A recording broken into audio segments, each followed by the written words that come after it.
the Giggles and their sleepy adventure. In the heart of a lush, verdant forest, where the trees whispered secrets in the wind and the streams sang lullabies to the moon, there lived a family known as the Giggles. They were a peculiar bunch, always bubbling with laughter and energy, but one night, they found themselves on an unexpected and sleepy adventure. The Giggles were a family of four. Giggles the elder, a wise and gentle matriarch with a laugh that could light up the darkest of nights. Gigglehorn, the proud and slightly boastful father. Giggleberry, the adventurous and curious daughter. And Gigglegum, the youngest and most mischievous son. They lived in a cozy little cottage by the edge of the forest, where the morning sun danced through the leaves and the evening stars twinkled in the sky. One crisp autumn evening, as the sun dipped below the horizon, the Giggles were gathered around the hearth, sipping steaming mugs of honey tea and chatting about the day's adventures. Giggleberry had spent the afternoon exploring the nearby woods, discovering a hidden grove filled with wildflowers and mushrooms. Gigglegum had been up to his usual tricks, trying to sneak an extra slice of apple pie for dessert. Gigglehorn had been busy in the garden, tending to the vegetables they grew for their table, and Giggles the elder had been spinning tales of old, her voice weaving through the room like a warm blanket. As the night grew darker, the Giggles decided it was time to retire to their beds. Giggleberry and Gigglegum were tucked into their cozy nooks, surrounded by stuffed animals and soft blankets. Gigglehorn settled into his hammock by the window, where he could watch the stars. Giggles the elder retired to her comfortable chair by the hearth, where the fire's glow gently warmed her face. But as they drifted into sleep, a peculiar thing began to happen. The air in the cottage grew thick with a sweet, dreamy scent. It was as if the forest itself was whispering to them, urging them to follow a path they hadn't seen before. One by one, the Giggles found themselves slipping into a deep, enchanted slumber. When they awoke, they were no longer in their cozy cottage. Instead, they found themselves in a vast, misty forest, the trees towering above them like ancient guardians. The sky was a swirling mix of purples and blues, and the air was cool and damp. Confused and a bit groggy, they looked at each other, their eyes wide with wonder. "Where are we?" Giggleberry asked, rubbing her eyes. "I don't know," Gigglegum replied, his voice muffled by a yawn. "But it looks like we're on a new adventure." Gigglehorn, always the leader, stood up and stretched. "Let's find our way back home," he said, his voice firm but kind. "But first, let's explore a bit. Who knows what we might find?"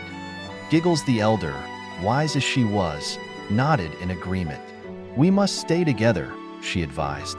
"The forest can be tricky, even in the light of day." And so, the Giggles set off into the misty woods, their laughter and chatter breaking the silence. They followed a narrow path that seemed to lead deeper into the heart of the forest. The trees around them were old and gnarled, their leaves shimmering with a silvery glow. The ground was soft and spongy, covered in a thick layer of moss and fallen leaves. As they walked, they noticed that the forest was filled with strange and magical creatures. Tiny fairies flitted around them, their wings glittering like tiny diamonds. A group of luminous butterflies led them through a thicket of thorny vines, their light guiding the way. Giggleberry was enchanted by a family of foxes with tails that glowed like fire, and Gigglegum was delighted by a mischievous squirrel that kept trying to steal his backpack. But as they ventured deeper, the forest began to change. The trees grew taller and the path narrowed. The air became heavier and the mist thicker. The Giggles found themselves in a clearing where a large, ancient tree stood in the center. The tree was unlike any they had ever seen. Its trunk was wide and gnarled, and its branches stretched out like welcoming arms. The leaves were a deep, emerald green, and they shimmered with a magical light. Gigglehorn approached the tree and placed his hand on its bark. "This must be the heart of the forest," he said, his voice hushed with reverence. "It seems to have a powerful presence." Giggles the elder nodded. "I feel it too," she said. "This tree is the source of the enchantment that brought us here." As they stood there, the tree began to hum a soft, melodic tune. The Giggles felt a warm, comforting energy wash over them, and they realized that the tree was communicating with them. It was telling them that they needed to complete a task to break the enchantment and return home. The tree's voice, gentle and soothing, echoed in their minds. To return to your cottage, you must find the moonflower. It blooms only once every 100 years, and it holds the key to unlocking the spell that binds you here. The Giggles looked at each other, their eyes filled with determination. "We can do this," Giggleberry said, her voice full of excitement. "Let's find the moonflower," Gigglegum chimed in, already bounding ahead. With a plan in mind, the Giggles set off in search of the elusive flower. The forest seemed to come alive around them, guiding them with subtle hints. A stream led them to a hidden grove, where a series of stone steps appeared as if by magic. They followed the steps up a hill, and as they reached the top, they could see the entire forest spread out below them. In the distance, a faint glow caught their attention.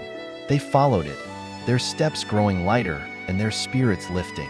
The path led them to a small, secluded clearing where a single flower stood in the center. The flower was tall and graceful, its petals a delicate shade of silver, with a golden center that seemed to shimmer in the moonlight. Giggleberry approached the flower, her heart pounding with excitement. "This must be it," she whispered. "The moonflower." Giggles the elder nodded. "We need to pick it," she said, "but we must do so with care and respect." Gigglehorn stepped forward and gently plucked the flower from the ground. As he did, the forest around them began to change. The mist cleared, the trees grew brighter, and the air filled with a warm, golden light. The Giggles felt the enchantment lifting, and they knew they were close to going home. But as they turned to leave, they heard a soft, sorrowful cry. They followed the sound to a small, secluded spot where a young, wounded deer lay on the ground. Its leg was twisted, and it looked up at them with pleading eyes. Giggles the elder knelt beside the deer, her hands glowing with a gentle, healing light. "We must help it," she said. "Compassion is the key to unlocking the full power of the moonflower." Gigglehorn, Giggleberry, and Gigglegum joined their matriarch, and together they used the moonflower's magic to heal the deer. As they finished, the deer stood up, its leg now strong and healthy. It nuzzled each of them in gratitude and then bounded away into the forest. With the deed done, the Giggles felt a sudden surge of energy. The forest around them glowed brighter, and a path of golden light appeared before them, leading back to their cottage. They followed the path, their steps quick and their hearts light. As they approached their cottage, they saw that it was bathed in the same golden light. The door was open, and the fire in the hearth was still burning. They stepped inside, and the enchantment finally broke. The moonlight that had been so vivid in the forest now appeared as it always did, and the world around them returned to normal. They looked at each other, their eyes filled with a deep sense of accomplishment and wonder. Gigglehorn placed the moonflower on the hearth, and as they watched, it began to wither, its magic spent. But in its place, a small, delicate seed appeared. Giggles the elder picked it up and placed it in a small pot, promising to plant it in the garden the next morning. As they settled back into their beds, the Giggles shared a collective sigh of relief and contentment. They had been on a magical adventure, but there was no place like home. They drifted off to sleep, their dreams filled with the memories of the enchanted forest and the lessons they had learned. The next morning, the Giggles woke up to the sound of birds chirping and the smell of fresh bread. They gathered around the hearth, the seed from the moonflower now sprouting into a tiny, vibrant plant. They knew that the magic of the forest would always be with them, a reminder of the power of compassion and the importance of staying together. And as they sat down to breakfast, they couldn't help but giggle at the thought of their sleepy adventure, a bond that would forever hold them together, no matter where life's path might lead them. The end. The Pajama Parade's secret. In the quaint, sleepy town of Willowbrook, where the evenings were long and the stars seemed to twinkle a little brighter, there was a tradition that had been passed down through generations. Every year, on the night of the first full moon of spring, the townsfolk would gather for the Pajama Parade. It was a whimsical event, a celebration of the end of winter and the promise of warmer days to come. Children and adults alike would don their most comfortable and colorful pajamas, light up their lanterns, and march through the streets, singing and dancing under the moonlit sky. But the Pajama Parade held a secret, one that only a few in the town knew. It was a secret that had been hidden for over a century, and it was about to be revealed to a young girl named Lily. Lily had always been fascinated by the pajama parade. She loved the way the town transformed into a magical world of light and laughter. The year she turned 10, she was determined to learn everything she could about the event. She asked her grandmother, Mrs. Thompson, who had a vast collection of old photographs and stories about Willowbrook. Mrs. Thompson, with a twinkle in her eye, began to tell Lily the tale of the parade's origin. It all started back in 1895, Mrs. Thompson began, her voice soft but steady. There was a young girl much like you, named Eliza. She lived in a small cottage at the edge of town, not far from the old willow tree. Eliza was an orphan, raised by her kind-hearted neighbor, Mrs. Green. Eliza had a secret of her own, one that she kept hidden from everyone, even Mrs. Green. Lily leaned in, her curiosity piqued. What was her secret, Grandma? Mrs. Thompson smiled. Eliza had a garden, a secret garden that only bloomed under the light of the full moon. It was filled with the most beautiful and rare flowers, each one more enchanting than the last. But the most magical of all was the moonflower, a flower that only bloomed for one night each year. And when it did, it emitted a soft, luminous glow that could light up the entire garden. Eliza believed that the moonflower had the power to grant wishes, but she never dared to test it herself. Lily's eyes widened. That sounds amazing. Why did she keep it a secret?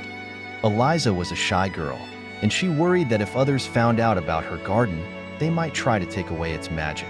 So, she kept it hidden, tending to it in the dead of night, when no one else was around. One spring, however, the town was hit by a terrible drought. The crops were failing, and the people were losing hope. Eliza decided it was time to share her secret. Lily's heart raced. What happened next? Eliza gathered the townsfolk on the night of the first full moon of spring and led them to her garden. The sight was breathtaking.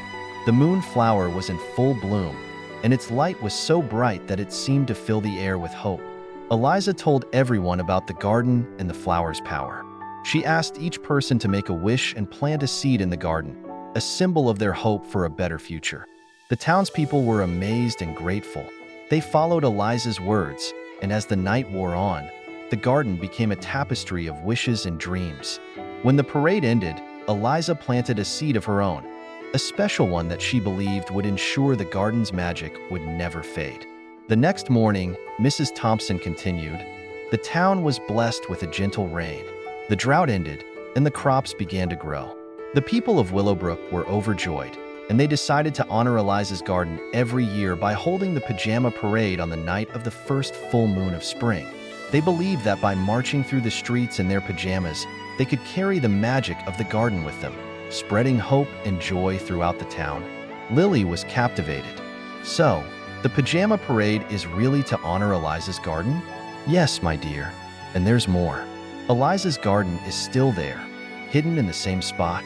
The moonflower blooms every year, but only for those who truly believe in the magic of the parade. Lily's mind was spinning. She had to see the garden for herself.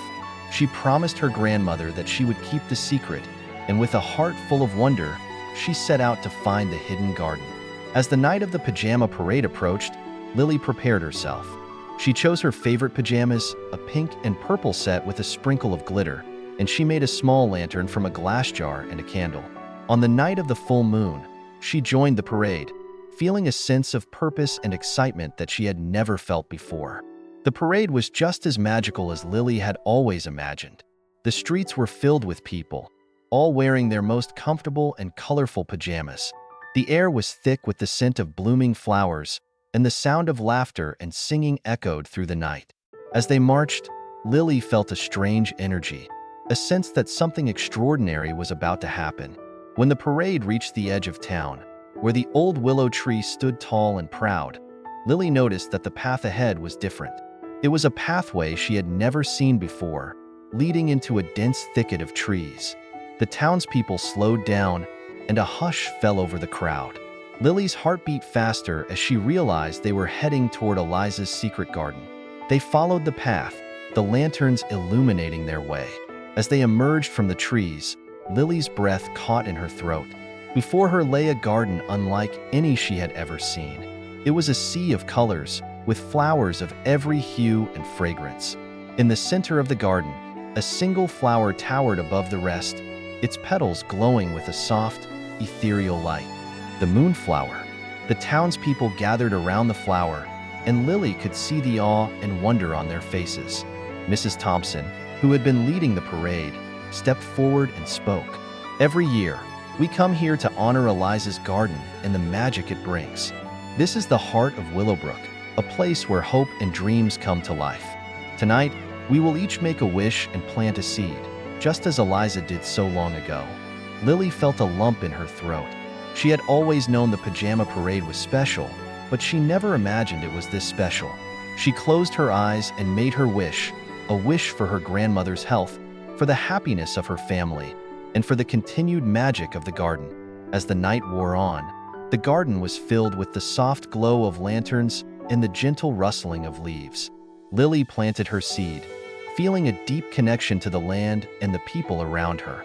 When the parade finally came to an end, the townspeople left the garden, but Lily stayed behind, watching as the last light of the moonflower faded into the night. She sat by the flower, feeling a sense of peace and contentment. As she was about to leave, she noticed something peculiar. At the base of the moonflower, there was a small, engraved stone. Curious, she picked it up and read the inscription. "To the future guardians of the garden, may your wishes be as pure as the moonflower's light." Lily's eyes filled with tears. She understood then that the secret of the pajama parade was not just about honoring the past, but about carrying the magic of hope into the future. She knew she had to be one of those guardians, to protect the garden and keep the tradition alive. The next morning, as the town awoke to the sound of birds chirping and the smell of fresh flowers, Lily told her grandmother about the stone. Mrs. Thompson smiled and said, "You are now a part of the garden's magic, Lily. It's up to you to keep the spirit of the pajama parade alive for generations to come." Lily nodded, a sense of pride and responsibility swelling in her chest. She would do her best to honor the garden and the wishes of the townspeople. Over the years, Lily grew into a young woman, and she became the guardian of the secret garden.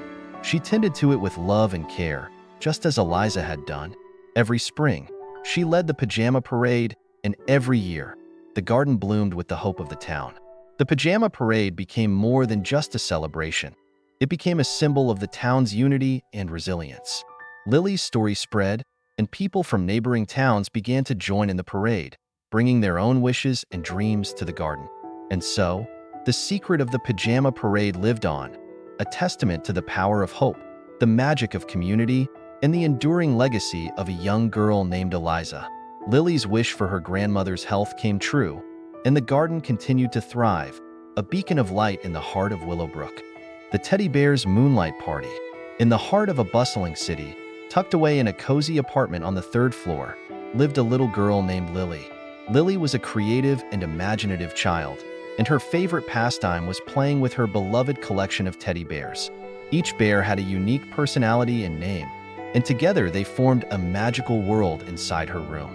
There was Charlie, the adventurous bear with a red bow tie; Bella, the graceful ballerina with a sparkly tutu; Teddy, the wise old bear with glasses perched on his nose; and Peanut, the mischievous bear with a cheeky grin and a penchant for hiding things.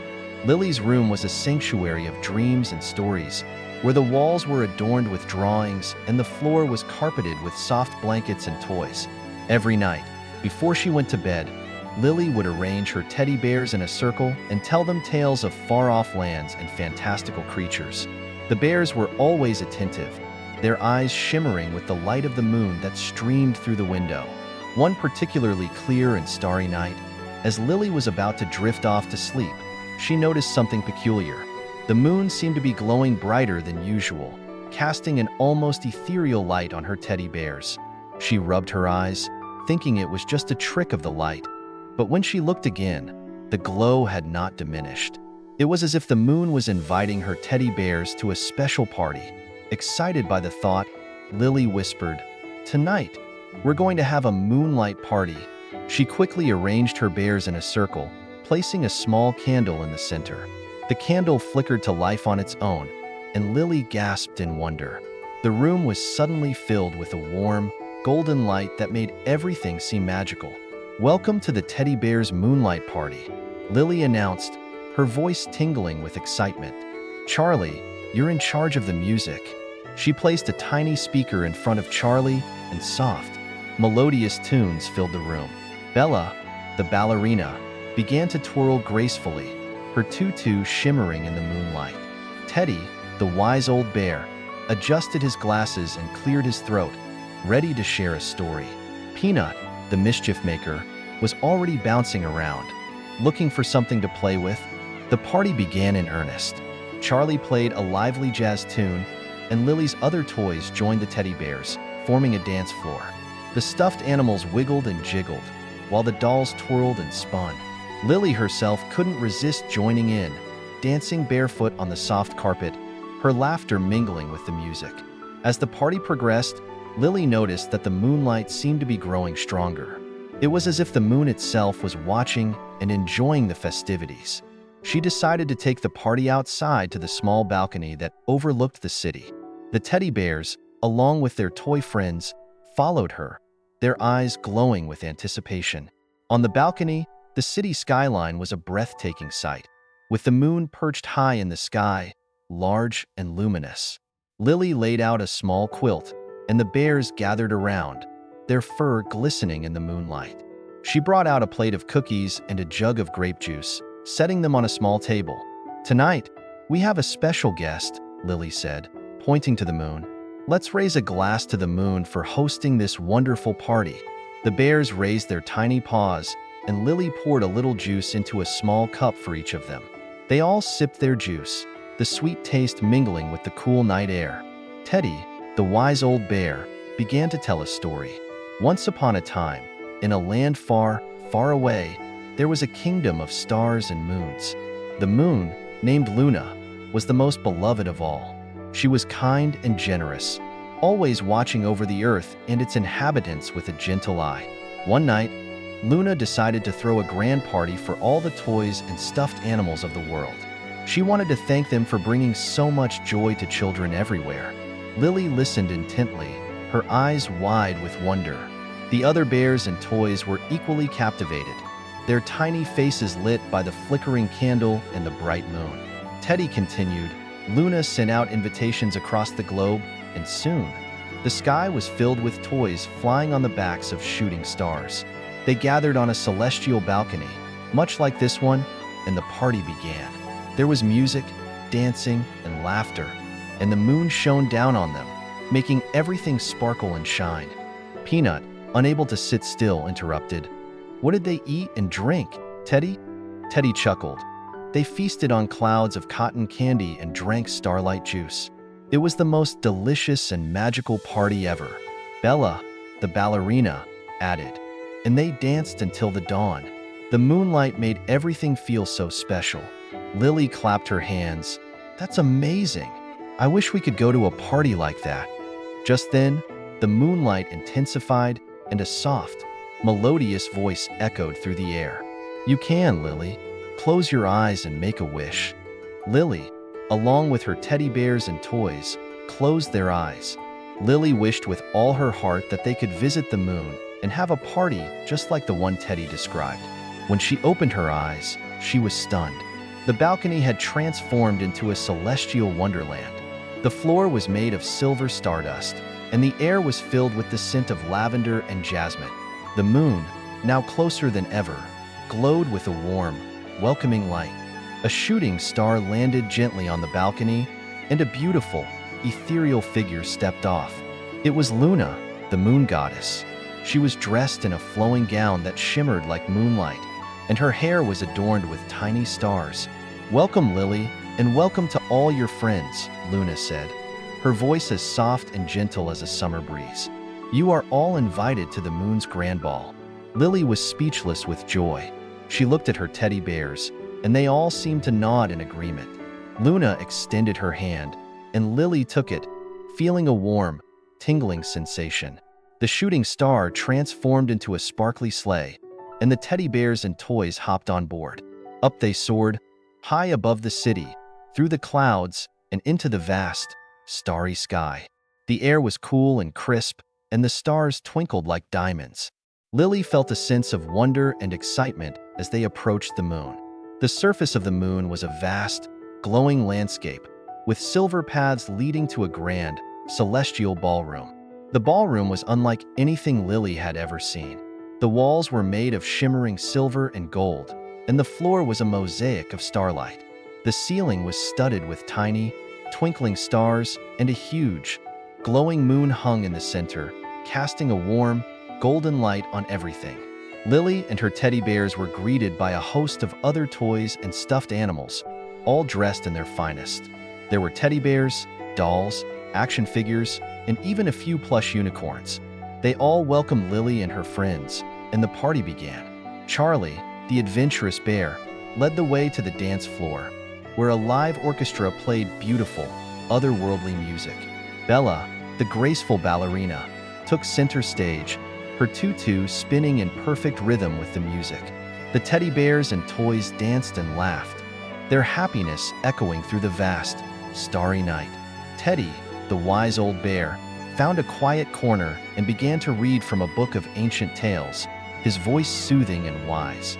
Peanut, the mischief maker, found a tray of cotton candy and started passing it around, giggling as he watched his friends enjoy the sweet, fluffy treats. Lily, feeling the magic of the moment, decided to explore the ballroom. She found a small, hidden room where the toys were playing games and telling jokes. A group of stuffed animals was playing hide and seek, and Lily joined in, laughing and running through the silver corridors. As the party reached its peak, Luna appeared once again, her presence adding a touch of majesty to the celebration. She took the microphone and announced, "It is time for the moon's grand ball to reach its grand finale. Let us join hands and dance in a circle under the light of the moon." Lily and her teddy bears, along with all the other toys, formed a circle. They held hands, and the music grew louder and more enchanting. The ballroom began to spin, and the toys and stuffed animals twirled and danced, their happiness radiating through the room. Suddenly, the moonlight intensified, and the toys and stuffed animals began to glow. They all felt a warm, comforting energy, as if they were being embraced by the moon itself.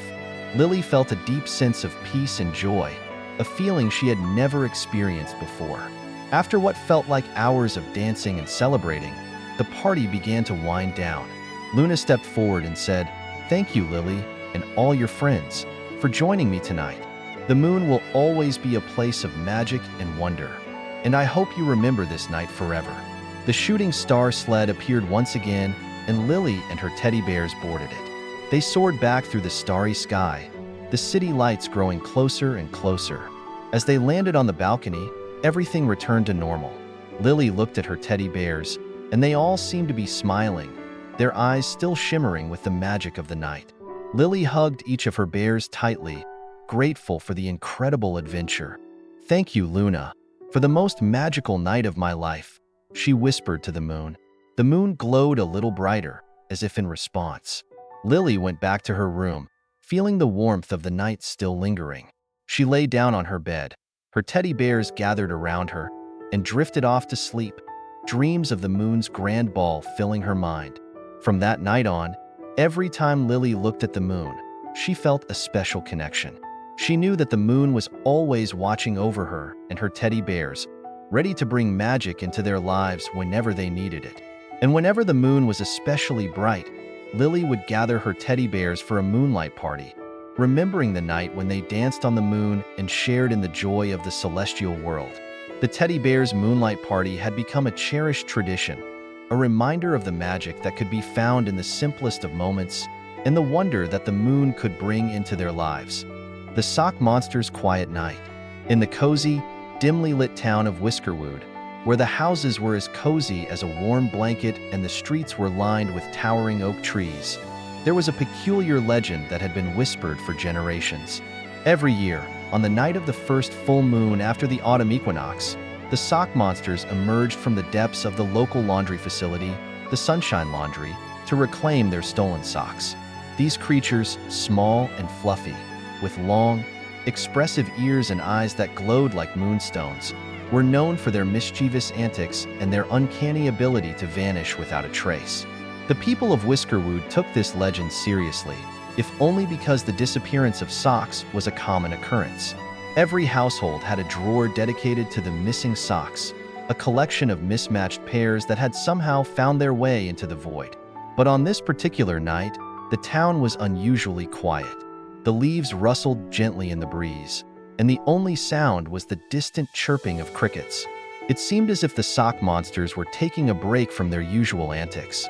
At the Sunshine Laundry, however, things were about to get very interesting.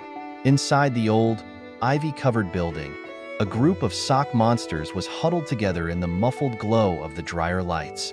Their leader, a wise old monster named Whisker, was addressing the group with a solemn tone. "Friends," Whisker began, his voice a soft, raspy whisper that carried through the air like a breeze. "Tonight is different. We have been patient, waiting for the right moment to reclaim our lost treasures without causing a stir. But the time has come for us to act." The sock monsters, a diverse bunch ranging from the fluffy and white to the colorful and patterned, listened intently. Among them was a young, energetic monster named Fuzz. Fuzz had always been the troublemaker of the group, always eager to explore and cause a bit of chaos. But tonight, he felt a sense of responsibility. He had lost his favorite striped sock, and he was determined to get it back. "But Whisker," Fuzz piped up, his ears twitching with excitement, "how will we do it without being noticed? The humans are always so vigilant." Whisker smiled, a gentle, knowing smile that made the other sock monsters feel at ease. "We will use the night to our advantage," he said. "We will be stealthy and cunning. We will sneak into the homes of the humans and retrieve our socks one by one. And when the sun rises, we will return to our lair, victorious and unnoticed." The sock monsters nodded in agreement, and with a collective sigh, they began to prepare. They gathered their most trusted tools, from tiny hooks to miniature flashlights, and formed a plan. Whisker would lead the group, and Fuzz, despite his tendency to get into trouble, was chosen as the scout. His small size and quick movements made him the perfect candidate to navigate the human homes and report back to the group. As the night grew darker, the sock monsters set out from the Sunshine Laundry. They moved in a single line, their feet barely making a sound as they scampered across the ground. Fuzz, leading the way, darted into the shadows of the first house, a charming cottage with a thatched roof and a garden that smelled of freshly cut grass. Inside the house, the family was fast asleep, their dreams filled with the gentle hum of the night.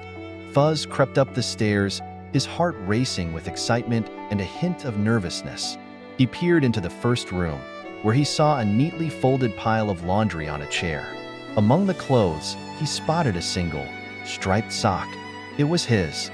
Fuzz carefully picked up the sock, his paws trembling with joy. He placed it in his small backpack and continued his search. The second room was a child's bedroom, filled with stuffed animals and colorful posters. In a drawer, he found a collection of mismatched socks. He sorted through them, picking out the ones that belonged to his fellow sock monsters. Each sock was a treasure, a piece of their identity and their comfort.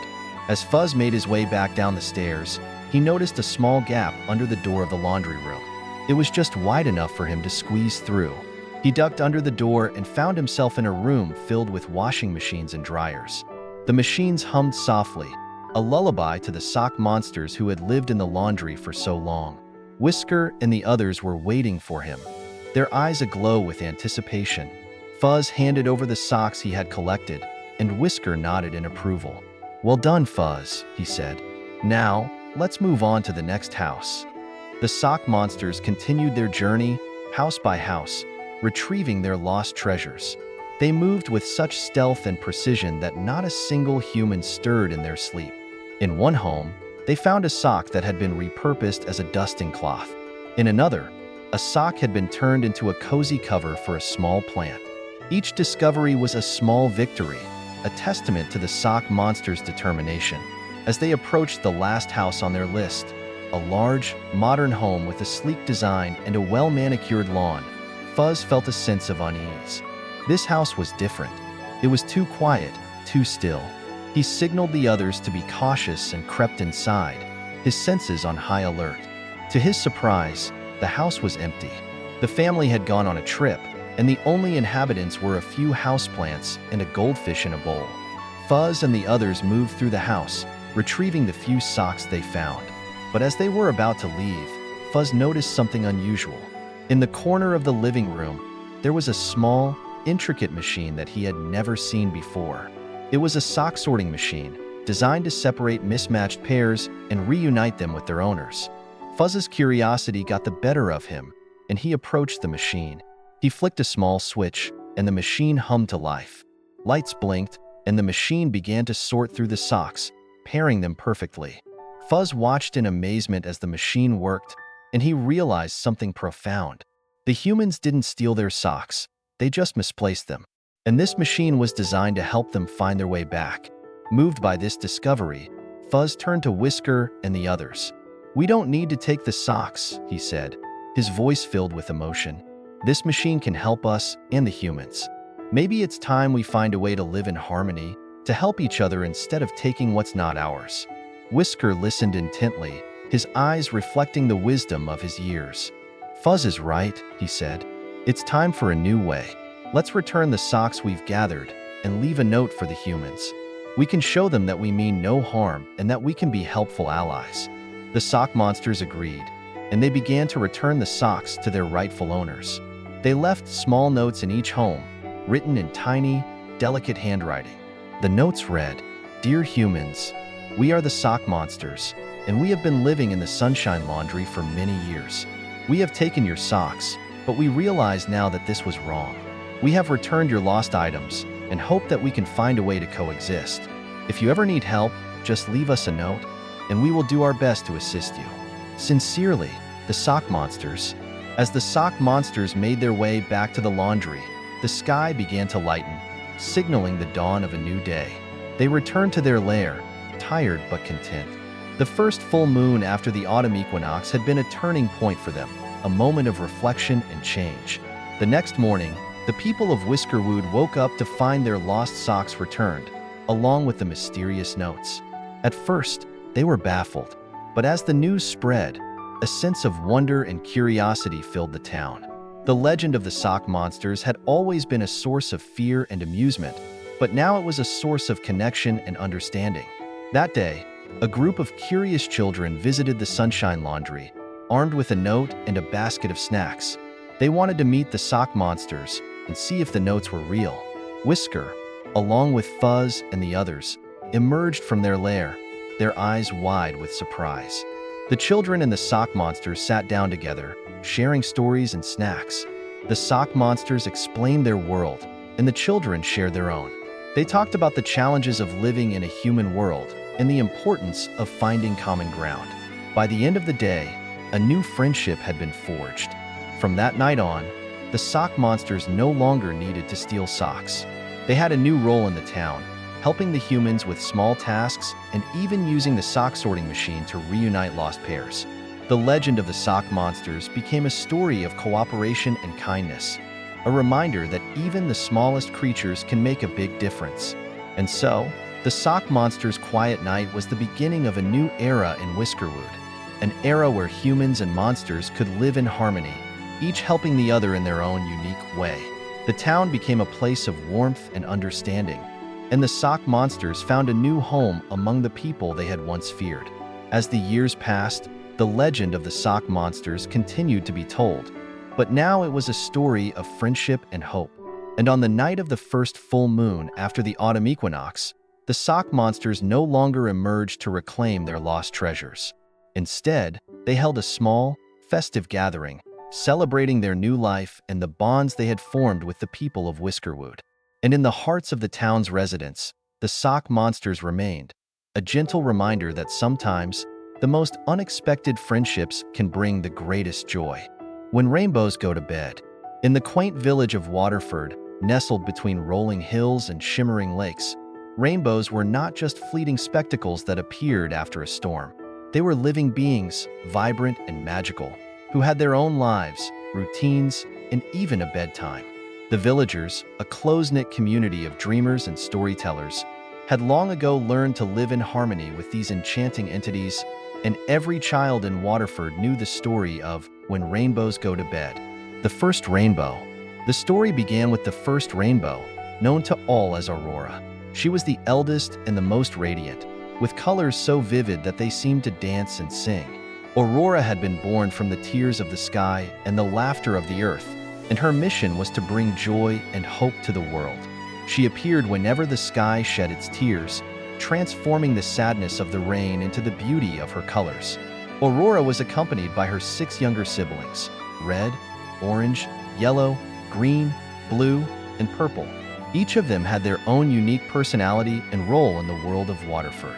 Red was the most passionate and energetic, often seen racing across the sky with a trail of fiery light. Orange was the guardian of the sunsets, her warm hues easing the transition from day to night. Yellow was the joyful one, her brightness always lifting the spirits of those who saw her. Green was the healer, her soothing colors bringing life to the fields and forests. Blue was the calm and collected, her deep hues reflecting the serenity of the oceans and the skies. Purple, the youngest, was the most mysterious, her colors often hinting at the magic that lay beyond the visible world. The arrival of the Rainbow family. One stormy evening, the rain had fallen heavily on Waterford, and the villagers had gathered in their homes, listening to the drumming of the drops on their roofs. As the clouds began to part, the first rainbow appeared, and the villagers were amazed to see not just one, but a family of rainbows stretching across the sky. The rainbows were not just beautiful, they were alive, and they moved with a grace that was both mesmerizing and humbling. Aurora, the eldest, spoke to the villagers in a voice that was as melodic as the music of the spheres. "We are the rainbows, and we have come to bring light and color to your world. We will live among you, and each of us will have our own special role. But like all living things, we need rest, and when the night falls, we will go to bed." The villagers were overjoyed and welcomed the rainbows with open arms. They built a special garden for the rainbows, filled with flowers of every color and a pond that shimmered like liquid light. The garden was named the Rainbow Sanctuary, and it became the heart of the village, a place where everyone could come to find peace and wonder. The daily routine. Each day, the rainbows would appear in the sky, bringing their unique gifts to the villagers. Red would paint the sunsets with her fiery colors, making the evenings glow with a warmth that no one could resist. Orange would turn the skies into a canvas of gold and amber, her colors blending with the last light of the day. Yellow would dance across the fields, her brightness making the flowers and crops grow tall and strong. Green would heal the sick and the wounded, her colors restoring health to the body and the soul. Blue would calm the restless and the anxious, her deep hues bringing a sense of peace and tranquility. Purple would whisper secrets of the universe, her colors hinting at the mysteries that lay beyond the horizon. But as the sun set and the sky turned dark, the rainbows would gather in the Rainbow Sanctuary and prepare for their bedtime.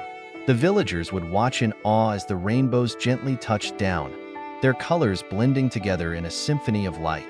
Red would tuck herself under the petals of the red roses, orange would nestle among the marigolds, yellow would find her place among the sunflowers, green would rest on the leaves of the willow trees, blue would float in the shimmering pond, and purple would twirl and dance, her colors fading into the night. The nighttime ritual. The nighttime ritual of the rainbows was a spectacle that the villagers never tired of. As the rainbows prepared for bed, they would perform a dance that was both beautiful and magical. Red would twirl and spin, her colors blurring into a fiery vortex. Orange would sway and undulate, her hues shimmering like a tapestry of light. Yellow would leap and bound, her brightness casting a golden glow over the garden. Green would ripple and flow, her colors healing the plants and the earth. Blue would glide and float, her deep hues reflecting the calm of the night. Purple would spin and twirl, her colors merging into a swirling mist that seemed to touch the very fabric of the universe. As the dance came to an end, the rainbows would settle into their resting places, their colors fading to a gentle, soothing light. The villagers would often stay in the garden, watching the rainbows go to bed, and they would feel a deep sense of peace and connection. The garden was a place where the boundaries between the natural and the magical blurred, and the villagers felt that they were part of something greater than themselves. The story of the Rainbow Keepers.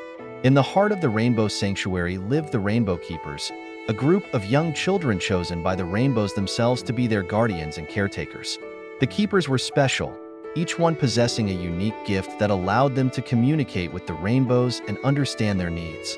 There was Lily, the youngest keeper, who could speak the language of the flowers and knew when the rainbows needed to rest. There was Finn, the most curious keeper, who could hear the whispers of the wind and knew when a storm was coming.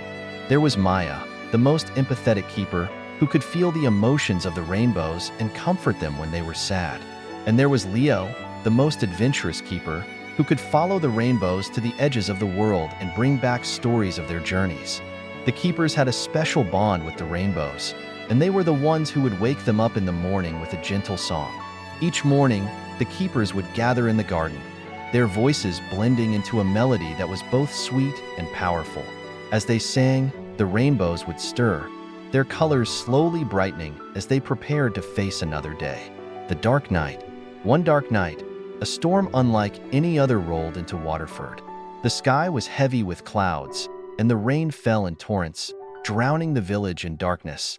The villagers were frightened, and many of them stayed indoors, hoping that the storm would pass. But the keepers knew that the rainbows needed them, and they ventured into the garden, their hearts filled with determination. As they entered the rainbow sanctuary, they found the rainbows huddled together, their colors dimmed and their light flickering. Aurora, the eldest, spoke to them in a voice filled with sorrow. "The storm is too strong, and we are losing our energy. We need your help to restore our light and bring hope back to the village." The keepers looked at each other, their faces determined.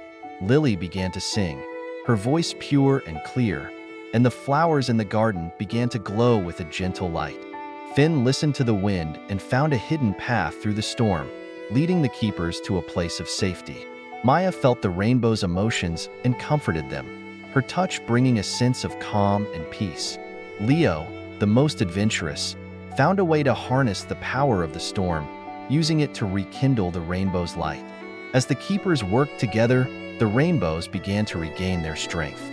Red's colors blazed like a bonfire, orange's hues shimmered like the sun, yellow's brightness lit up the garden, green's colors brought life to the plants, blue's deep hues calmed the storm, and purple's colors rekindled the magic in the air. Together, the rainbows and the keepers faced the storm, and slowly, the darkness began to lift. The dawn of a new day. As the first light of dawn broke through the stormy sky, the rainbows rose from their resting places, their colors now more vibrant than ever. The villagers, who had been watching from their windows, emerged to find that the garden was transformed. The flowers were in full bloom, the pond was crystal clear, and the air was filled with a sweet fragrance that seemed to come from the very essence of the rainbows themselves. Aurora, the eldest, spoke to the villagers, her voice filled with gratitude. "We cannot do this alone. We need your help to keep our light alive. When the storm comes, remember that even in the darkest of times, there is always hope. The rainbows will always return, and we will always bring light to your world." The villagers were moved by Aurora's words, and they vowed to protect the rainbows and the rainbow sanctuary. They built a fence around the garden to keep it safe, and they planted more flowers to make it even more beautiful. The keepers continued their work, and the rainbows continued their daily routine, bringing joy and hope to the village. The legacy. Over the years, the legend of the rainbows and the rainbow keepers grew. Children in Waterford would grow up hearing the stories of the magical beings who brought light to the world and the special children who cared for them. The garden became a symbol of hope, a place where the villagers could come to find solace and inspiration.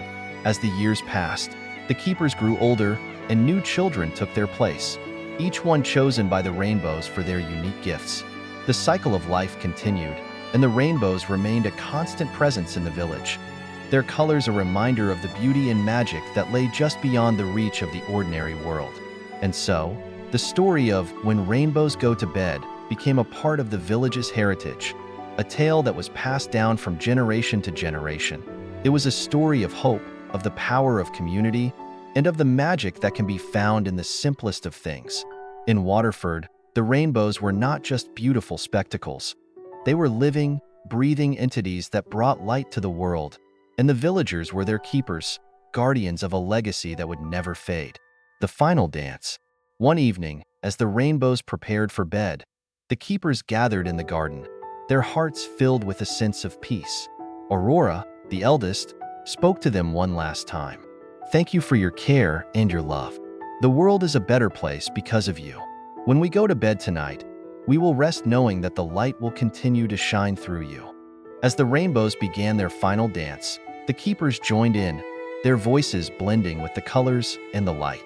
Red, orange, yellow, green, blue, and purple twirled and swayed, their colors merging into a tapestry of beauty and magic. The villagers, who had come to watch, felt a deep connection to the rainbows, and they knew that the magic of the Rainbow Sanctuary would live on in their hearts. And so, the rainbows went to bed, their colors fading into the night, leaving behind a legacy of hope and wonder.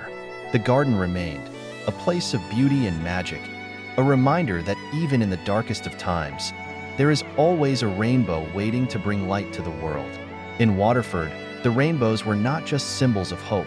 They were a living, breathing part of the village, a testament to the power of love, community, and the magic that lies just beyond the edge of the visible world. And every night, when the rainbows went to bed, the villagers would gather in the garden, their hearts filled with gratitude, and they would whisper, "Thank you, rainbows, for your light." The Sleepy Circus of Dreams. Prologue. The whispers of the midnight wind. In the heart of a forgotten forest, where the trees whispered secrets and the moon cast an ethereal glow, there lay a place known only to those who dared to venture beyond the familiar boundaries of their waking lives.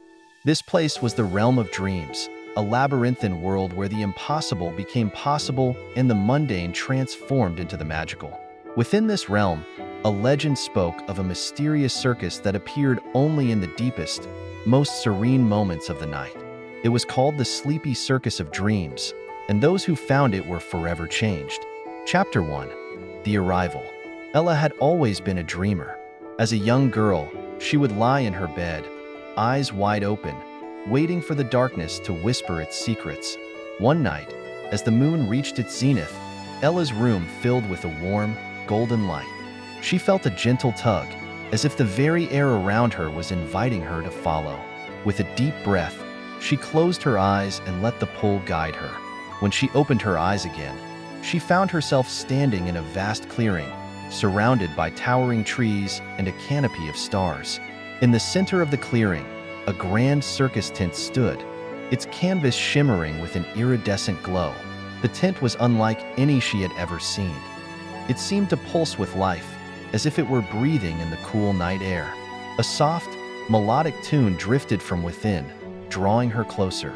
Ella approached the tent, her heart pounding with a mixture of excitement and trepidation. As she reached the entrance, a figure appeared, cloaked in the shadows. The figure was tall and slender, with eyes that sparkled like the night sky. It spoke in a voice that was both soothing and commanding. "Welcome, Ella," it said. "You are the chosen one, the dreamer who has been called to the Sleepy Circus of Dreams." "Who are you?" Ella asked, her voice trembling with awe. "I am the Keeper of Dreams," the figure replied.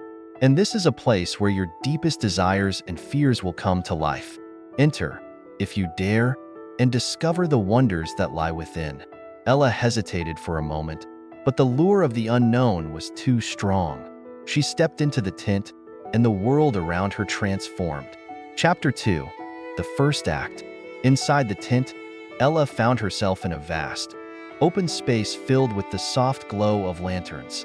The air was perfumed with the scent of popcorn and lavender, and the ground beneath her feet was a plush, velvety carpet. In the center, a stage was set, surrounded by rows of seats that seemed to stretch into infinity. The audience was a collection of ethereal beings, their faces a blur of soft hues, their eyes filled with a curious, gentle light. The show began with a performance of the most extraordinary acrobats Ella had ever seen. They moved with a fluid grace, defying gravity as they somersaulted and twirled through the air. Each movement was accompanied by a burst of colors that painted the sky in a vivid tapestry of light. The acrobats formed shapes and patterns, their bodies weaving a story of love, loss, and redemption. As the act concluded, the audience erupted into applause, but the sound was unlike any Ella had heard before. It was a symphony of whispers, a gentle rustling that seemed to embrace her. The keeper of dreams appeared beside her, his presence as calming as a cool breeze. These acrobats represent the balance and harmony within your own soul. They remind us that even in the most challenging moments, we can find a way to soar. Chapter 3: The Theater of Memories. The next act took Ella to a different part of the circus, a dark and intimate theater. The stage was set with a single chair and a spotlight that illuminated a figure standing alone. As the figure began to speak, Ella realized it was a young woman, her face a mirror of her own. The woman began to tell stories, each one a memory from Ella's past. The first was a tale of a summer day when she and her friends had built a treehouse, their laughter echoing through the forest.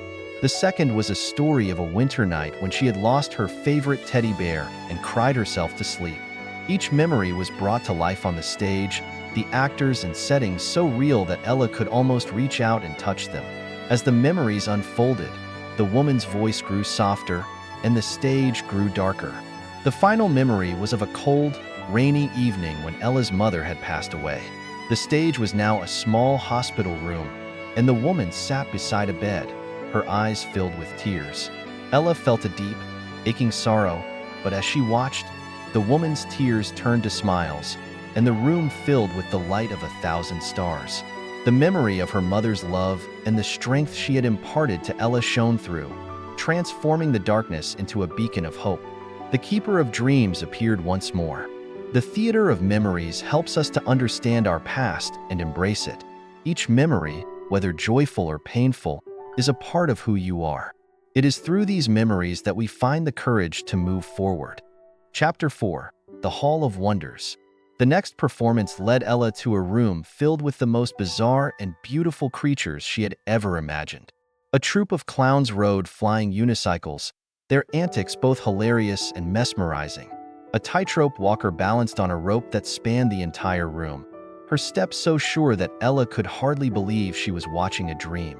But the most astonishing act was the performance of the dream weavers. These were beings made of pure light, their hands moving in intricate patterns as they wove a tapestry of dreams. The tapestry showed scenes of Ella's future, some bright and hopeful, others dark and challenging. Each thread was a different color, representing the various emotions and experiences that would shape her life. As the dream weavers finished their act, the tapestry came to life. It showed Ella standing at the edge of a cliff, looking out over a vast, unexplored landscape. She was alone, but she felt a deep sense of peace and purpose. The tapestry then transformed into a scene of her surrounded by loved ones, a community of people who supported and cherished her.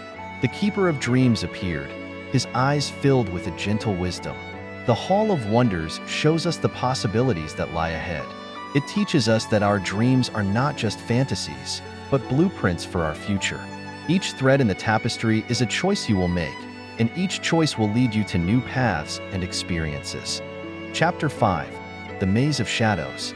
As the night wore on, Ella was led to a more sinister part of the circus, a maze of shadows and darkness.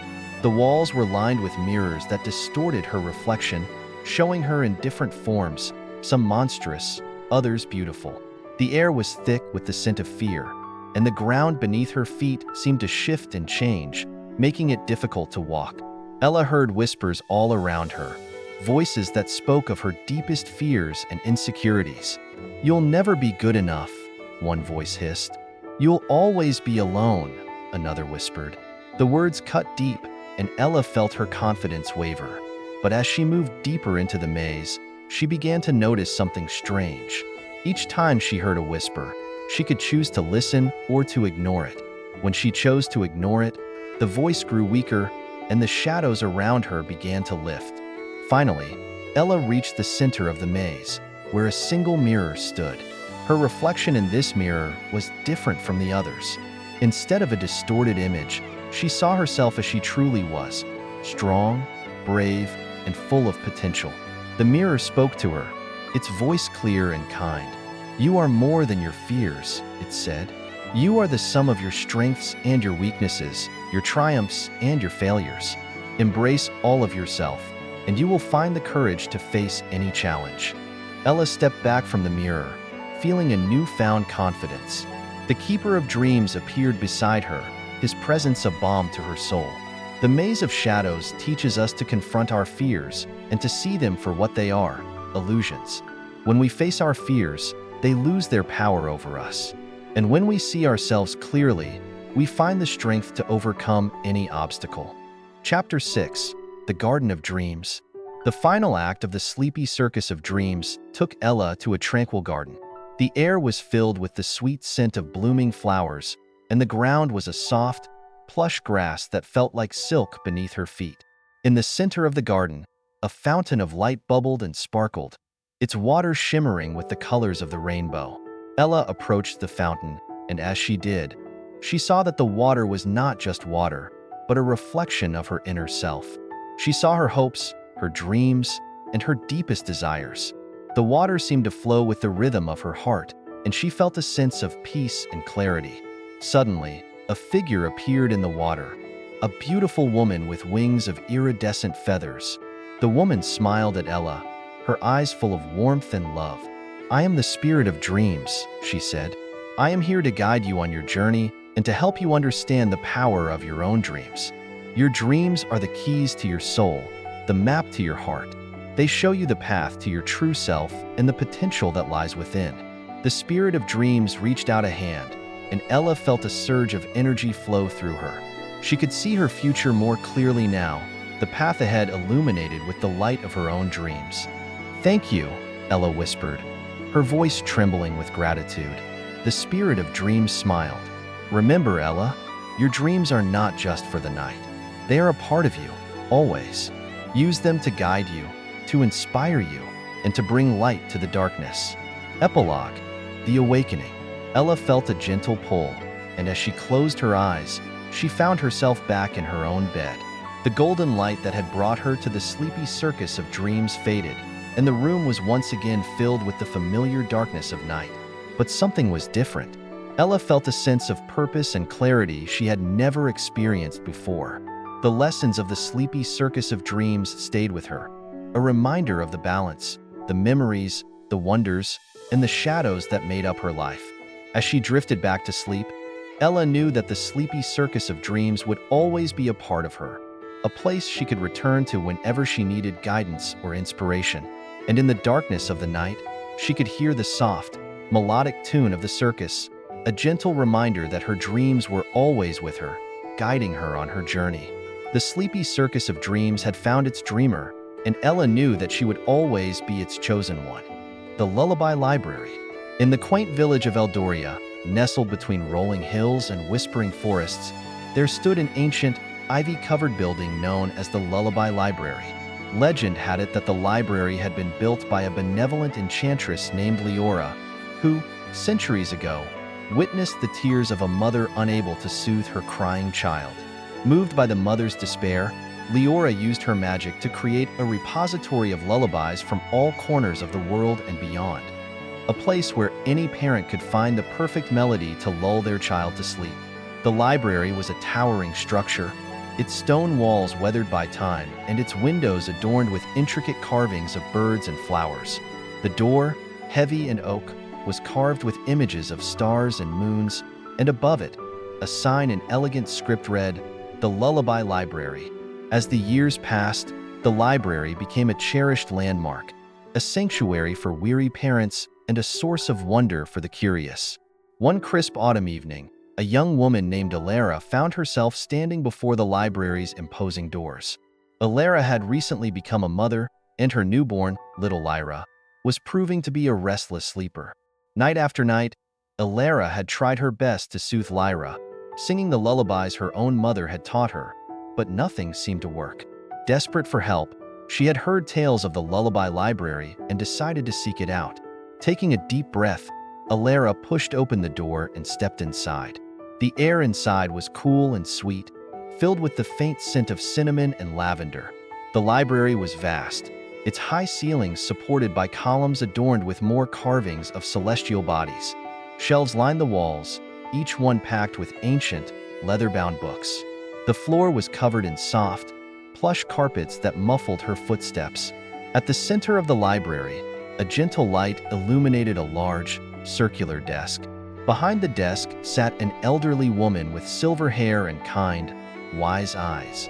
She smiled warmly at Alara as she approached. "Welcome, dear child," the woman said, her voice as soothing as a summer breeze.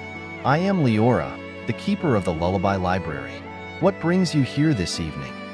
Alara hesitated, feeling a mix of embarrassment and hope. "I'm a new mother, and my baby Lyra won't stop crying. I've tried everything, but nothing seems to work. I was hoping to find a lullaby that might help." Leora nodded understandingly. "I see. The library is here to help you. Please, tell me more about Lyra. What is she like? What are her fears? What calms her during the day?" Alara thought for a moment, her mind filled with the images of her daughter's bright, inquisitive eyes. Lyra loves the sound of the wind through the trees. She gets frightened when there are loud noises, like thunder. She seems to relax when I sing softly to her, but it's never enough to make her fall asleep for long. Leora smiled, her eyes twinkling with a hint of magic. "I think I know just the lullaby for Lyra. Follow me."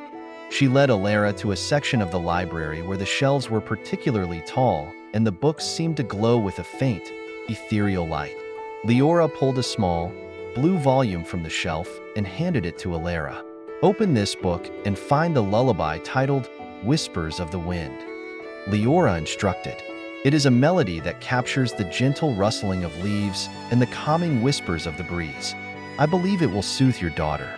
Alara opened the book, and as she did, a soft, melodic hum filled the air. The pages were filled with elegant handwriting, and as she turned to the lullaby, she felt a sense of peace wash over her. The notes of the song were delicate and flowing, like the wind itself. She began to hum the tune, and to her surprise, the library seemed to come alive around her. The carvings on the walls began to shimmer, and the air filled with the sound of distant leaves rustling. Leora watched with a contented smile. The library reacts to the lullabies. It's a way for the magic to guide you and your child. Alara felt a surge of gratitude. "Thank you, Leora. I will try this lullaby tonight." As Alara prepared to leave, Leora placed a hand on her shoulder. "Remember, the lullaby is only part of the solution. Sometimes, the key to soothing a child is simply being present, offering them love and comfort. Trust in yourself, and the lullaby will do the rest." Alara nodded, her heart filled with hope. She returned home, cradling Lyra in her arms, and began to sing the lullaby. The words flowed from her lips like a stream, and as she sang, she imagined the wind gently caressing her daughter's face. Lyra's eyes, which had been wide and filled with tears, began to flutter. The room grew quiet, and the only sound was the soft, melodic notes of the lullaby. Slowly, Lyra's tiny body relaxed, and her breathing became steady. Alara continued to sing, her voice growing softer with each passing minute. Finally, Lyra's eyes closed, and she drifted into a peaceful sleep. Alara felt a weight lift from her shoulders, and for the first time in weeks, she felt a sense of calm. From that night on, Alara visited the Lullaby Library regularly. She discovered new lullabies that not only helped Lyra sleep, but also brought a sense of wonder and joy to their lives. Leora became a trusted friend, offering guidance and support whenever Alara needed it. As Lyra grew, the library continued to be a source of comfort and magic. Alara found lullabies that helped Lyra overcome fears, celebrate milestones, and even cope with the loss of a beloved pet. Each lullaby seemed to be tailor-made for Lyra's unique needs, and Alara marveled at the library's power. Years passed, and Lyra, now a curious and adventurous child, began to accompany her mother to the library. She was fascinated by the ancient books and the stories behind each lullaby. Leora took her under her wing, teaching her the history of the library and the magic of music. One day, as Lyra turned 10, Leora called her and Alara to the desk. The sleepy snail's slow journey. In the heart of a lush, verdant forest, where the canopy whispered secrets and the underbrush hummed with life, there lived a small, sleepy snail named Snooze. Snooze was no ordinary snail. He was a dreamer, a wanderer, and a creature who found solace in the slow, gentle pace of life. His shell, a smooth spiral of pearly gray, was often hidden beneath a blanket of moss, blending seamlessly with the forest floor. But what set Snooze apart was his insatiable curiosity and his love for adventure, despite his notoriously slow speed. One sunny morning, as the forest awoke to the chirping of birds and the rustling of leaves, Snooze poked his head out of his shell. The air was crisp and fresh, filled with the scent of dew and earth. Snooze felt a stirring in his heart, a yearning to explore beyond the familiar confines of his little corner of the forest. He decided it was time for a journey, a quest to discover the wonders that lay just beyond the horizon. Snooze began his journey with a deliberate slowness, the way only a snail can. The forest was alive with activity around him, but he took his time, savoring each moment. He glided over the soft, spongy earth, feeling the texture of the soil beneath his belly. He stopped to examine a particularly interesting patch of mushrooms, their caps a kaleidoscope of colors, and whispered a greeting to the ladybugs that scurried past. As the sun climbed higher, the forest began to warm. Snooze found a cool, shaded spot beneath a fern and decided to take a short nap. He curled up, his shell tucked snugly into the earth, and drifted off into a dream of emerald leaves and crystal-clear streams. When he awoke, the forest was bathed in a golden light. The sun was setting, casting long shadows across the forest floor. Snooze realized he had slept longer than he intended, but he felt refreshed and ready to continue his journey. He set off once more, his path lit by the soft glow of fireflies. The first night of his journey was peaceful. Snooze found a cozy spot among the roots of a towering oak tree and settled in for the night. He dreamed of the adventures that awaited him, of the places he would see and the creatures he would meet. When morning came, he was eager to continue. The second day was more challenging. The forest was dense, and the path was not always clear. Snooze encountered a patch of thorny brambles, and despite his best efforts, he found himself stuck. The thorns scratched at his shell, and he felt a sense of panic. But then, a gentle voice called out to him from above. "Are you in trouble, little snail?" It was a wise old owl, her eyes glowing with a comforting light. "Yes," Snooze replied, his voice trembling. "I can't seem to get past these thorns." The owl fluttered down and, with her sharp talons, carefully plucked the thorns away. "There you go," she said, her voice soft and soothing. "It's important to ask for help when you need it. The forest is full of creatures who are willing to lend a hand." Snooze thanked the owl and continued on his way, feeling a newfound sense of gratitude.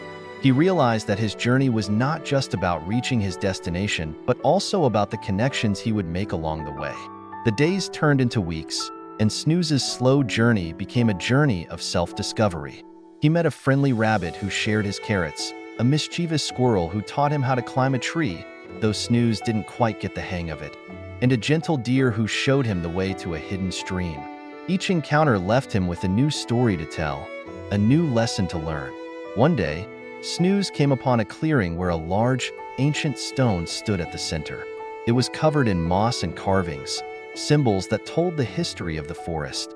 As he approached, he felt a strange pull, a magnetic force that drew him closer. He climbed the stone, his tiny body struggling against the rough surface, but he persevered. At the top, he found a small, smooth depression. It was the perfect size for his shell. Snooze nestled into the depression and, for the first time in his journey, felt a sense of belonging. He realized that the forest was not just a place to explore, but also a place to call home. But Snooze's journey was far from over. He felt a new calling, a desire to explore beyond the forest. He decided to venture out into the wider world, to see what lay beyond the trees. With a deep breath, he set off once more, his spirit as adventurous as ever. The path out of the forest was steep and rocky, and Snooze had to use all his strength to continue. He met a wise old tortoise who shared his slow pace and his love for the simple things in life. The tortoise offered to travel with him, and Snooze was grateful for the companionship. Together, Snooze and the tortoise traversed the rocky terrain, their shells glistening in the sun. They crossed a babbling brook, where Snooze paused to drink the cool, clear water. They climbed a hill, where the tortoise pointed out the distant mountains and the vast, open sky. As they journeyed on, Snooze and the tortoise encountered a wide variety of creatures. They met a family of foxes who shared their dens, a group of playful otters who taught them how to slide down riverbanks, and a pack of wolves who respected their slow but determined progress. Each encounter added to Snooze's growing collection of memories and stories. Eventually, they reached the edge of the forest and found themselves in a vast meadow. The grass was tall and swayed in the breeze, and the sky was a brilliant blue. Snooze felt a sense of wonder as he gazed out at the open landscape. He had never seen anything like it before. The tortoise, sensing Snooze's awe, said, "Remember, little snail, that the journey is just as important as the destination. Each step you take, each creature you meet, each lesson you learn, shapes who you are. Embrace it all, and you will find that your journey is one of growth and transformation." Snooze nodded, his heart full of gratitude. He knew that the tortoise was right. His journey had taught him patience, resilience, and the importance of friendship. He had discovered that the world was vast and full of wonders, and he was a small but significant part of it. As the sun began to set, casting a warm, golden light over the meadow, Snooze and the tortoise found a comfortable spot to rest. They shared a meal of wild berries and talked about the adventures that awaited them. Snooze felt a sense of peace and contentment. He had found his place in the world, and he was ready to continue his journey, no matter how slow it might be. The next morning, as they set off once more, Snooze looked back at the forest with a sense of nostalgia. He knew that he would always carry a piece of it with him, in his heart and in his stories. The sleepy snail's slow journey had not only taken him to new places, but had also transformed him into a wiser, more resilient creature. And so, Snooze and the tortoise continued their journey, their shells glistening in the sun, their spirits free and adventurous. They knew that the world was full of wonders, and they were ready to explore it, one slow step at a time. The dreamy donut planet. In the far reaches of the universe, beyond the twinkling stars and the swirling nebulae, there existed a planet that defied the laws of physics and the imagination. This planet, known as the dreamy donut planet, was not a spherical mass like most others. Instead, it was shaped exactly like a giant donut, with a vast, hollow center filled with swirling clouds of iridescent mist. The planet's surface was a mosaic of vibrant colors, from deep emerald greens and sapphire blues to fiery reds and golden yellows.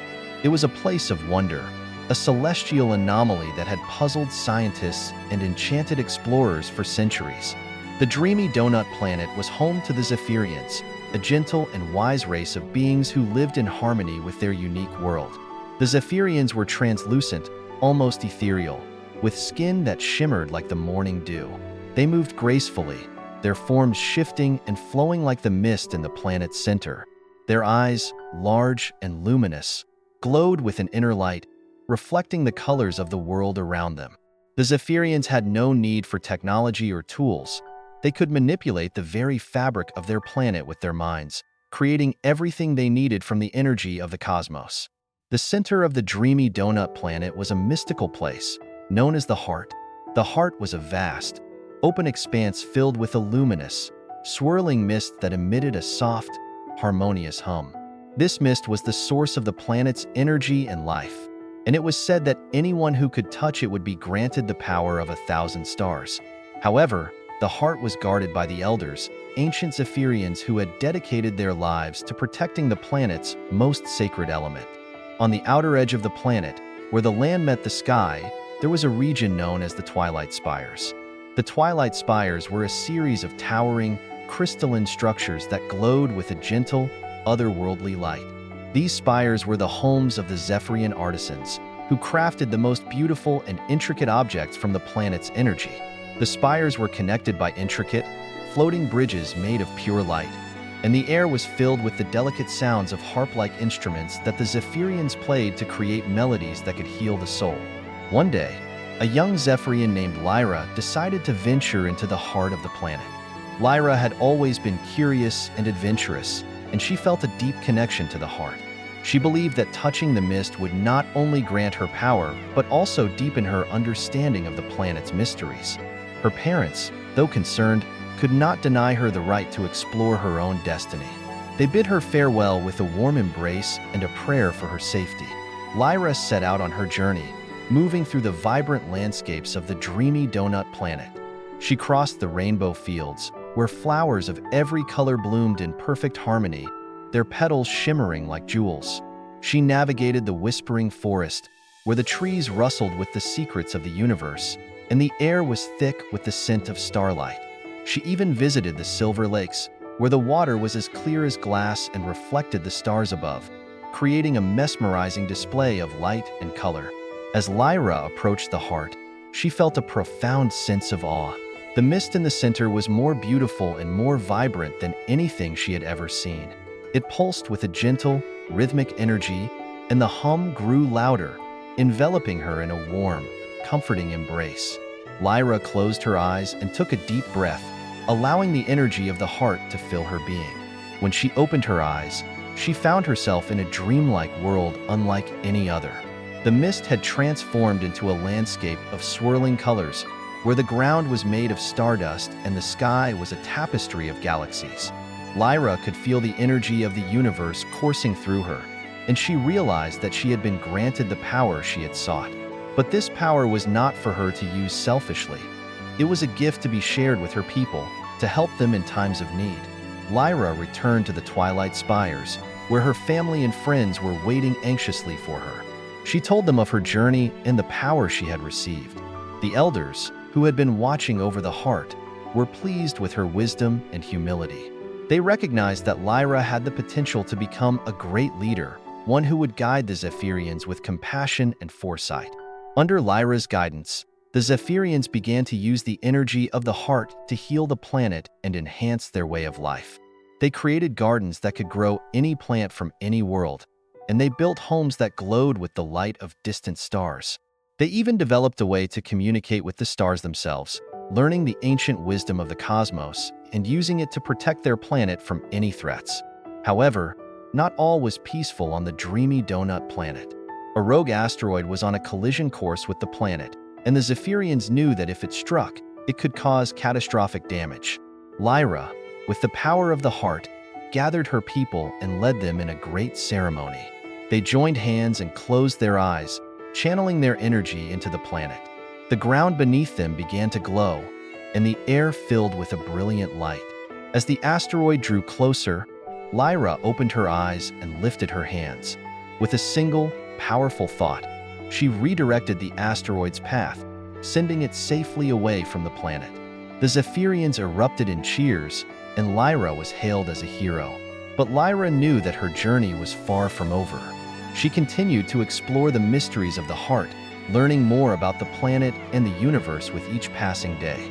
She became a wise and beloved leader, guiding her people with a heart full of love and a mind open to the infinite possibilities of the cosmos.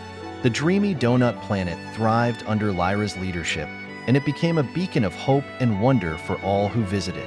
The planet's unique shape and the power of the heart drew explorers from far and wide, and the Zephyrians welcomed them with open arms, sharing their knowledge and their light. Years passed, and Lyra grew old, her form becoming more ethereal and her eyes more luminous. She knew that it was time to pass on her knowledge to a new generation. She chose a young Zephyrian named Arya, who shared her curiosity and her love for the planet. Lyra taught Arya everything she knew, and when the time came, she stepped back, allowing Arya to lead the Zephyrians into a new era of prosperity and peace. The dreamy donut planet continued to be a place of beauty and mystery, a testament to the power of harmony and the boundless potential of the universe. And in the heart, the mist continued to swirl, waiting for the next brave soul to touch it and discover the secrets of the cosmos. Epilogue. Long after Lyra's time, the dreamy donut planet remained a place of wonder. The Zephyrians, guided by their leaders and the wisdom of the heart, lived in a world where dreams and reality intertwined, and the line between the two was blurred. The planet was a symbol of hope, a reminder that even in the vast and sometimes terrifying expanse of the universe, there were still places of beauty and magic waiting to be discovered. And so, the dreamy donut planet continued to spin, a glowing, donut-shaped world of infinite wonder, where the dreams of its inhabitants came to life, and the mysteries of the cosmos were revealed in the most unexpected and beautiful ways. The little star who loved to shine. In the vast and wondrous expanse of the universe, there lay a small, unassuming galaxy known as Luminos. Among the countless stars that twinkled in its celestial tapestry, there was one star that stood out, not for its size or brilliance, but for its unwavering passion for shining. This star was named Lila, and she was a little star with a big heart. Lila was born from a swirling cloud of interstellar dust and gas, a process that took millions of years. As she emerged, her light was faint and barely noticeable among the bright, powerful stars around her. However, from the very moment she began to glow, Lila knew that she wanted to shine brightly, to be a beacon of hope and warmth for all who gazed upon her. Lila's parents, Aller and Nara, were both medium-sized stars. They were kind and nurturing, but they had a practical approach to life. Shining is important, Aller would say, but remember that every star has its purpose. Some are meant to be bright, and some are meant to be gentle. Nara added, the universe doesn't need every star to be the brightest.